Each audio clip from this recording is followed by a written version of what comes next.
Scary movie. The first movie begins on Halloween night. Cindy Campbell is driving around with her friends, Bobby, Ray, Brenda, and Greg. The group is distracted, joking around and arguing while the car moves down the road. Bobby tries to convince Cindy to finally take their relationship to the next level, but the conversation ends up distracting the driver. In the middle of the chaos, they hit a man. Desperate, the friends get out of the car to see what happened. To everyone's surprise, the man is still alive and insists that he's fine. Even so, the group panics. Afraid of getting arrested, they decide to cover up the accident. When Shorty shows up driving nearby, the situation becomes even more ridiculous. Completely ignoring the fact that the victim is still breathing, they throw the man into a lake and make a pact to never tell anyone what happened. An obvious reference to I Know What You Did Last Summer. 1 year later, the small town of Woodsboro is shaken by a series of murders. The first victim is Drew Decker. A masked killer breaks into her house and begins chasing her. Drew tries to escape several times, but everything goes wrong in the most ridiculous ways possible. When it finally seems like she's about to get away, she ends up dying right in front of her father.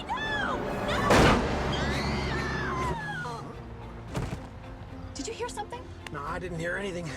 The case attracts the attention of Gail Hailstorm, an extremely ambitious reporter who arrives in town looking for any clue about the killer. Meanwhile, Cindy and her friends try to move on with their lives, but they soon realize that someone knows the secret they've been hiding. At school, Cindy begins noticing strange events. She sees the masked figure watching the classroom, receives mysterious messages, and finds photos connected to the secret the group thought had been buried forever. Little by little, she starts believing the killer is connected to the accident. During this time, Gail tries to gather information by any means necessary. During one of her investigations, she gets close to Doofy Gilmore, the clumsy deputy of the local sheriff. Despite seeming completely innocent and awkward, he catches the reporter's attention. Yeah, okay, let's go. Meanwhile, paranoia spreads among the students. During the school's talent show, Greg is attacked by the killer in front of the entire audience. Nobody realizes the attack is real until it's too late.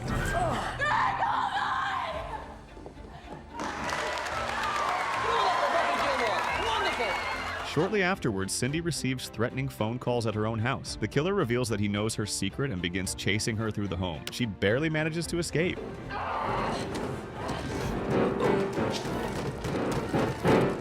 Buffy, an extremely competitive classmate, is attacked inside the locker room. Oh, look at me. I'm all dead. I'm a Shortly afterward, Brenda also becomes a victim during a movie theater scene.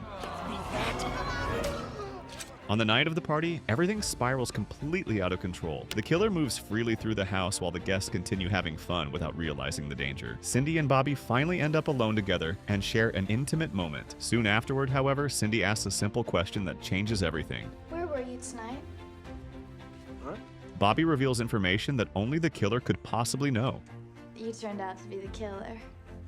Oh, so what, you think I killed Buffy and Greg? Buffy and Greg are dead?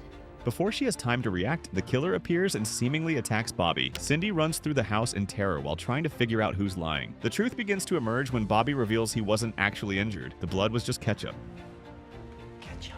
At that moment, Bobby admits that he's one of the people responsible for the murders. He explains that the entire plan was designed to make him famous. Soon afterward, Ray also becomes involved, making Cindy believe they're working together. Bobby and Ray tell Cindy that they only plan to kill her and her father, and that they're simply copying the real killer. The partnership quickly falls apart, though. Bobby and Ray begin arguing, reveal ridiculous secrets. That's right, Cindy.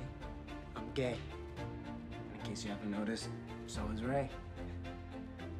What? I ain't gay. And end up betraying each other. The situation becomes so chaotic that one tries to kill the other before finishing the plan. It was a good-ass show, and we didn't do it. That's when the movie delivers its biggest surprise. The real killer appears, kills Ray, and then comes after Cindy. The final chase turns into a massive parody of action movies, including a fight inspired by The Matrix. After plenty of chaos, Cindy manages to defeat the killer and free her father, who had been held hostage. When everything seems over, the police arrive and take Cindy in for questioning. The killer apparently vanishes without a trace. However, during the interview, Doofy says his goodbyes, and the sheriff mentions that whoever the killer is, they had to know about the accident from the start. That's when it all clicks for Cindy. She thinks back to something Buffy had mentioned earlier, Doofy's obsession with Drew Decker. He was the only one outside their group who knew exactly what happened that night a year ago. Yep, Doofy was the killer all along. In the final moments, he finally drops his clumsy deputy act. Scary Movie 2. In the sequel, we reunite with Cindy after the events of the first movie. Alongside Brenda, Ray, and Shorty, yes, they died, but they're back, because nothing here really needs to make much sense. She's now in college trying to live a normal life. Of course, that only lasts a few minutes, because a new ridiculous situation involving ghosts, a haunted mansion, and a very strange professor quickly appears. Everything begins when Professor Oldman and his assistant Dwight come up with a plan to study paranormal activity. They choose a mansion known as Hell House. The idea is to gather students who have experienced traumatic events or near-death situations, believing that would attract supernatural manifestations more easily. Among the guests are Cindy, her friend Brenda, Ray, Shorty, Buddy, who Cindy begins to develop feelings for, as well as Alex and Theo. The group arrives at the mansion expecting to participate in an academic study, completely unaware that they're walking into a trap filled with bizarre events. Within the first few hours, Cindy realizes something is wrong. A possessed bird starts behaving in a completely bizarre way, and a clown doll comes to life inside the house. The entire place seems to have a personality of its own, as if it's watching the visitors. While exploring the mansion, Cindy and Buddy discover a hidden passageway. Buddy comments that Cindy looks just like the property's former owner, a remark that seems strange at the time but becomes important later. The supernatural events begin escalating throughout the night. Alex experiences a ghost invading her bedroom, while Cindy ends up battling a possessed cat in one of the movie's most ridiculous scenes. She tries warning the professor about everything that's happening, but he seems far more interested in his own distractions than investigating the students' claims. Meanwhile, Ray faces off against the infamous clown doll that begins stalking him throughout the mansion. The confrontation quickly abandons all logic and becomes one of the franchise's most memorable sequences. This is a fun game! You wanna play with Uncle Ray?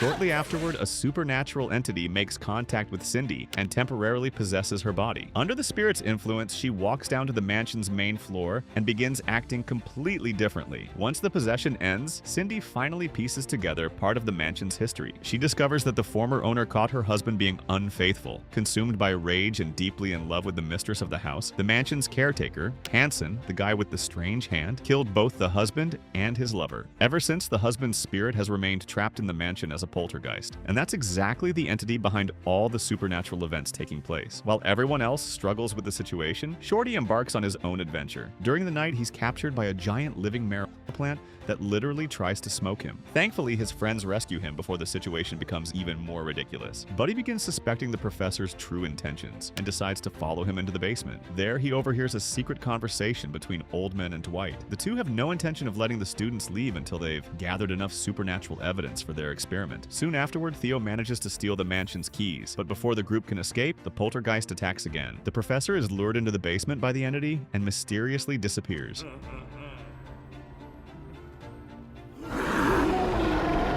With the situation completely out of control, the survivors gather to find a way out. As happens in practically every horror movie, someone suggests splitting up. During the search, Shorty disappears first. Ray goes looking for him, leaving Brenda alone. Meanwhile, Cindy and Buddy discover a massive industrial furnace. While investigating it, a skeleton comes to life and starts chasing them. Cindy escapes, but ends up running through several rooms of the mansion while trying to get away. She finds Brenda hiding, and the two join forces against the skeleton. Shortly afterward, they reunite with Buddy and believe they've finally found a moment of peace. Naturally, that only lasts a few seconds before the poltergeist attacks again. Alex also decides to confront the entity on her own and makes her way to the former owner's quarters. Unfortunately, she's defeated during the confrontation. Meanwhile, Cindy and Buddy finally find what seems to be a safe place. Then a ghost suddenly appears and drags both of them into a freezing chamber. At the same time, Dwight engages in a completely absurd battle with another entity and ends up being thrown out a window. Despite being seriously injured, Dwight somehow manages to make his way back into the mansion. Later, Cindy finds Shorty again. He appears to have lost part of his head during one of the supernatural attacks, yet continues acting completely normal. After all, this is a scary movie. The final confrontation begins when one of the mansion's employees becomes possessed by the poltergeist. Cindy, Brenda, and the other girls chase him into the basement, where the decisive battle takes place.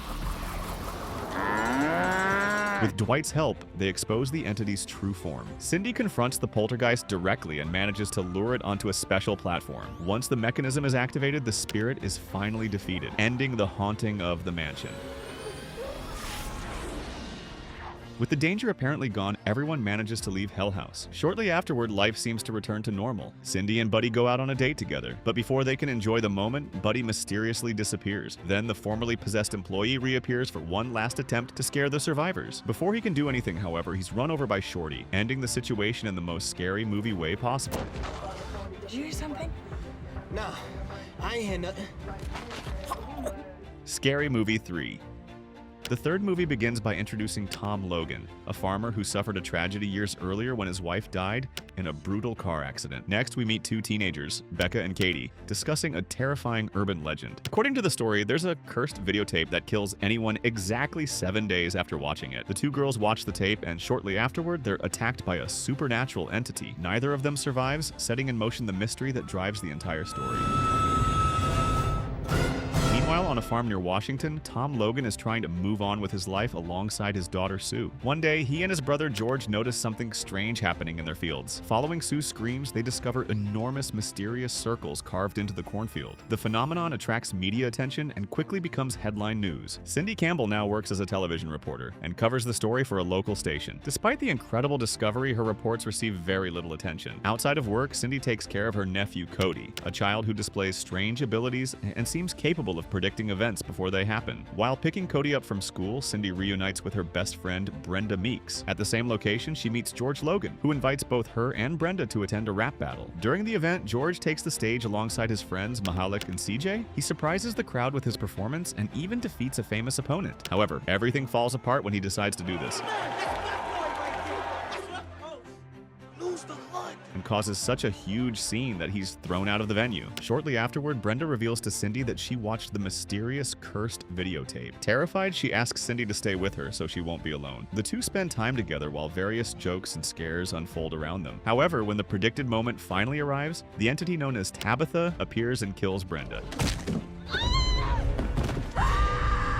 turning the threat of the tape into something very real. News of Brenda's death reaches George, Mahalik, and CJ, who are shocked by what happened. At the same time, Tom Logan meets Simon, a clumsy man who years earlier was responsible for the accident that killed his wife. The encounter brings back painful memories for Tom. During Brenda's funeral, George and Mahalik create a series of absurd situations while unsuccessfully attempting to bring her back to life. While sorting through her friend's belongings, Cindy discovers the cursed tape. Determined to understand what happened, she decides to watch it herself. The moment the tape ends, the phone rings. A voice on the other end tells her she'll die in 7 days. Desperate, Cindy searches for help. She contacts George, Mahalik, and CJ in hopes of finding a solution. CJ suggests speaking with his aunt, who analyzes the tape and discovers a hidden clue. An image of a lighthouse appears in one of the frames. She believes the location could be the key to ending the curse. While Cindy investigates the clue, a new problem emerges. Cody ends up watching the tape as well, making him another potential victim of the curse. Trying to warn the public, Cindy uses her job as a reporter to broadcast a warning about the videotape. Unfortunately, her boss completely changes the message during the broadcast, preventing people from understanding how serious the threat really is. At the same time, events on Tom's farm become increasingly bizarre. He discovers an alien creature disguised as Michael Jackson inside his daughter's bedroom. Meanwhile, President Baxter Harris arrives in the area to investigate the crop circles and possible signs of extraterrestrial life. Following the clue hidden in the tape, Cindy travels to the lighthouse shown in the recording. There, she meets a man known only as the Architect. He reveals the entire truth about Tabitha. Years earlier, she was his adopted daughter and possessed an incredibly evil nature. Fearing what she might do, his wife drowned her in a well. Before disappearing, however, Tabitha managed to transfer her essence into a VHS tape. The Architect believed he had gotten rid of her, but accidentally returned the tape to a video rental store, allowing the curse to spread once again. When Cindy returns home, she discovers that Cody has disappeared. As if that weren't bad enough, she also learns that the videotape has been broadcast on television, causing thousands of people to watch the cursed footage. Following new clues, Cindy discovers that Cody has taken refuge at the Logan farm. Meanwhile, alien sightings begin occurring all around the world, spreading widespread panic. At the farm, Tom gathers everyone inside the basement for protection. Cindy, Sue, and Cody remain hidden while Tom, George, Mahalik, President Harris, and several Secret Service agents confront the extraterrestrial visitors. When first contact finally occurs, a surprising revelation emerges. The aliens didn't come to conquer Earth. They watched the cursed tape after intercepting the signal, believing it was a different movie. Once they discovered Tabitha's existence, they traveled to Earth to stop her from destroying their species as well. While everyone struggles to deal with the situation, Cindy realizes that the well shown on the tape is located directly beneath the farmhouse basement. Soon afterward, Tabitha emerges from it and kidnaps Cody. Cindy and George try convincing her to abandon her evil ways, even offering to make her part of their family. For a brief moment, it seems like the strategy is working. However, Tabitha reveals she was only pretending and attempts to attack them again. Before she can finish the attack, President Harris accidentally opens the basement door, striking Tabitha and causing her to fall back into the well, ending her threat. With the curse finally defeated and the aliens returning home, life slowly begins returning to normal. Cindy and George grow closer and eventually get married. However, during their honeymoon, they realize they've forgotten Cody behind. When they return to pick him up, Cindy nearly runs him over. Unfortunately, seconds later, another vehicle appears and hits the boy, ending the movie in the most absurd way possible. Scary Movie 4.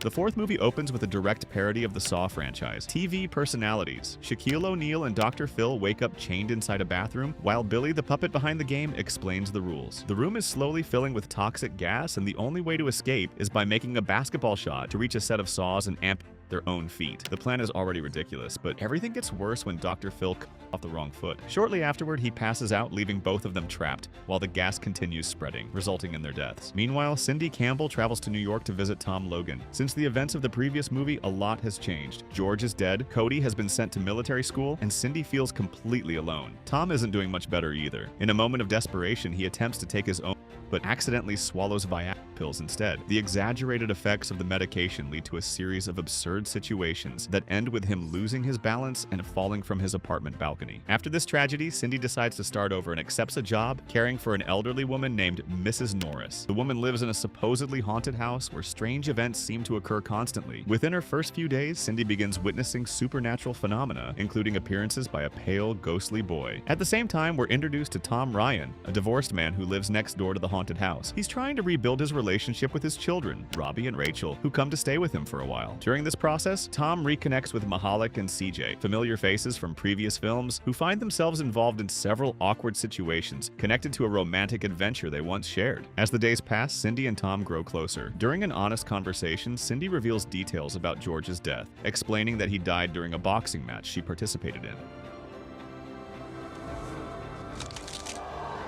The bond between them grows quickly, and both realize they're developing feelings for one another. Before their relationship can progress any further, however, a much larger threat appears. A gigantic tripod rises from beneath the ground and immediately begins destroying everything around it. The machine disables all electricity throughout the city and vaporizes countless people in its path. It quickly becomes clear that Earth is under alien invasion. While Tom flees the city with Robbie and Rachel, Cindy continues investigating the supernatural activity inside the house. During a bizarre conversation with the ghostly boy, she learns an important clue. According to him, the key to stopping the invasion is connected to his father's heart. During her journey, Cindy reunites with Brenda Meeks, who is somehow alive again. Following instructions left by the ghost, the two travel into the countryside and eventually arrive at an isolated village that seems frozen in time. Upon entering the settlement, they're captured by the residents and brought before a trial led by Henry Hale. After a lengthy discussion, the verdict states that they may remain alive but can never leave the village. Meanwhile, an emergency United Nations meeting is held to discuss the alien invasion. The meeting is led by President Baxter Harris, who appears remarkably unconcerned about the crisis. Instead of focusing on the possible end of humanity, he prefers reading a children's book about a pet duck. When he finally attempts to contribute, he delivers a series of nonsensical jokes and accidentally activates alien technology that leaves everyone in the room completely naked. Back on the road, Tom and his children find themselves caught in a full-scale war zone between the US military and the alien invaders. Fascinated by the battle, Robbie runs off and disappears. Shortly afterward, Tom and Rachel are also captured by the massive extraterrestrials. Back in the village, everything changes when Henry Hale is killed by the eccentric Ezekiel. Before dying, several secrets are revealed. Cindy learns that Henry was actually the father of the ghostly boy who had been appearing to her. The child died during the same boxing match that resulted in George's death. Soon afterwards, Cindy and Brenda are abducted by the aliens and taken aboard the mothership. There, they discover they've been transported into the exact same bathroom shown at the beginning of the movie. Trapped once again in a deadly game, No! Ugh, the key is behind your eye, okay? Billy appears once more and presents them with a new challenge. Cindy manages to overcome the obstacles only to discover that Tom, Robbie, and Rachel have all been placed inside traps of their own. Desperately searching for a solution, she finally understands the meaning behind the Ghost Boy's message. After noticing a nearby toilet and connecting all the clues, Cindy concludes that Billy, through Henry's wife, was actually the boy's biological father. When Billy sees how willing Tom is to sacrifice himself for his children, he experiences an unexpected crisis of conscience. Filled with regret, he apologizes for the entire alien invasion and decides to free all of the prisoners. As a result, Robbie and Rachel are returned to their mother, who is now married to a much older man. Brenda also gets a happy ending when she begins a relationship with Zoltar, Billy's human brother. A month later, the movie shows what happened to everyone. Brenda gives birth to her child with Zoltar. Mahalik and CJ get back together. President Baxter Harris continues living happily alongside his beloved duck. Meanwhile, Tom appears on a television show and decides to declare his love for Cindy in front of the entire country. The romantic gesture quickly spirals out of control, with him jumping around the studio, throwing Cindy across the set, and creating complete chaos involving Oprah herself.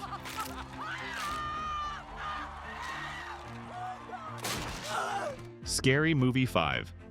The fifth movie begins with Charlie Sanders and his girlfriend Lindsay deciding to record an intimate video using an absurd number of cameras spread throughout their bedroom. During the recording, everything seems normal at first until supernatural phenomena begin occurring. Objects move on their own, invisible forces appear out of nowhere, and Charlie is violently thrown around the room. He's slammed into walls, furniture, and doors before crashing back onto the bed. Terrified, Lindsay decides to leave, but she's attacked by the entity as well. She becomes possessed by a mysterious force and, completely unable to control herself, launches Charlie into one of the cameras, killing him. A text on screen reveals that their 3 children disappeared without a trace. Lindsay is arrested, while a reward is offered for anyone who can find the missing children. Months later, 2 friends named Jamarcus and DeAndre are walking through a forest in Northern California, searching for illegal marijuana plantations to rob. After a series of mishaps, they discover an abandoned cabin and decide to hide inside. There, they find 3 strange figures living almost like wild animals. Shortly afterward, they realize the children are Charlie's missing kids and turn them over to the authorities in exchange for the reward. The children spend a long period of time in a research facility specializing in child development. After months of observation, specialists conclude that they are ready to return to family life. That's when Dan Sanders, Charlie's estranged brother, and his wife Jody enter the story. The couple receives custody of the 3 children and agrees to move into a large suburban house equipped with security cameras. At first, Jody isn't particularly excited about taking responsibility for the children, but she gradually grows attached to them. While trying to build a new family, Jody is also pursuing a personal dream. She auditions for a production of Swan Lake and lands the lead role. At the same time, Dan continues working at a laboratory that conducts research on animal intelligence. Shortly after moving in, increasingly strange events begin happening throughout the house. Objects appear in different places, furniture moves on its own, and unexplained incidents occur during the night. Trying to understand what's happening, Dan and Jody speak with the children and learn about an entity known as Mama. According to the kids, Mama is their biological mother. She's trapped by a supernatural curse and wants to reclaim the children in order to perform a ritual involving both her death and theirs. The situation deeply frightens Maria, the housekeeper who lives in the residence. Convinced that the house is cursed, she begins performing various religious and spiritual rituals to drive away evil spirits. None of her attempts seem to work. Meanwhile, Dan is struggling at work. He leads research involving genetically modified primates designed to increase intelligence. The laboratory's main experiment is a chimpanzee named Caesar. The great irony is that Caesar has already become smarter than Dan himself, something the scientist is completely incapable of realizing. The supernatural events continue escalating. During one of the movie's most absurd nights, even the swimming pool appears to come alive, contributing to an enormous disaster. The next morning, Maria finds the house in complete chaos and begins yet another series of purification rituals. Frustrated, Dan decides to fire her. Since he understands virtually none of what she's saying in Spanish, the argument quickly spirals out of control. The confusion ultimately creates unexpected consequences that result in the laboratory monkeys being released. Realizing that the supernatural threat is becoming more dangerous, Jody and Dan begin searching for answers. They receive help from Kendra Brooks, one of Jody's close friends from the ballet world. Together, they try to find a way to break Mama's curse before it's too late. During their investigation, they consult Blaine Fulda, a completely fraudulent psychic who contributes very little to the situation. They then seek out Dom Kolb, a dream specialist. Although he's equally eccentric, he manages to point them in the right direction. According to him, the solution lies within a mysterious artifact known as the Book of the Evil. When they finally obtain the book, Jody and Kendra don't immediately understand the power they're holding. The book contains 2 separate spells. One summons demonic forces, the other reverses possessions. Without fully understanding how either spell works, they spend much of their time alternating between the 2, repeatedly possessing and freeing people while creating even more chaos. Meanwhile, Mama puts her final plan into motion. She kidnaps children and takes them to a cliff connected to her past. Her goal is to complete the ritual she failed to perform years earlier. Jody races to stop the tragedy. Even with the book, she can't completely break the curse. With no other option, she confronts Mama directly. During the struggle, she manages to push Mama off the cliff. The fall appears fatal, but Mama survives for a few moments after landing in the swimming pool of a luxurious yacht owned by Jamarcus and DeAndre. Her survival is short-lived, however, as she's immediately devoured by a shark, ending her threat once and for all. With the children finally safe, Jody realizes she doesn't need magic or rituals to be a good mother. The love she's developed for her adopted children is enough to keep the family together. At the end of the story, Jody gives up the lead role in Swan Lake and passes the opportunity to Kendra. During the performance, Kendra executes the choreography in a completely unexpected way, turning the production into an extravagant spectacle. To everyone's surprise, the audience loves it. Dan, Jody, the children, Kendra, and everyone else happily watch the show. Finally, Caesar appears and speaks directly to the audience, leaving them with a message about making the most of the time humanity still has left on Earth. The Return.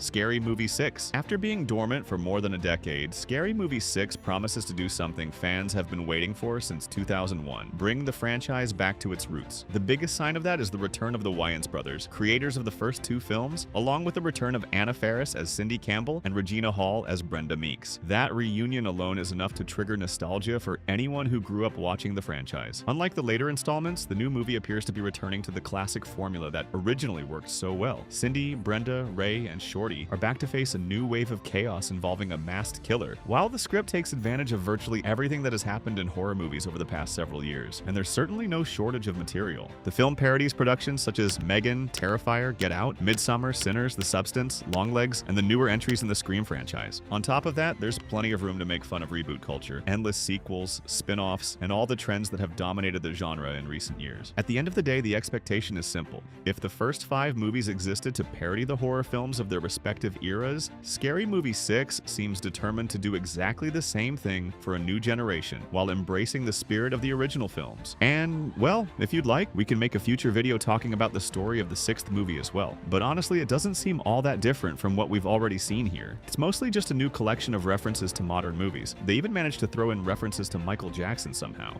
But that's it, everyone. On screen right now are some great video recommendations you're probably going to enjoy. Click and watch. See you there.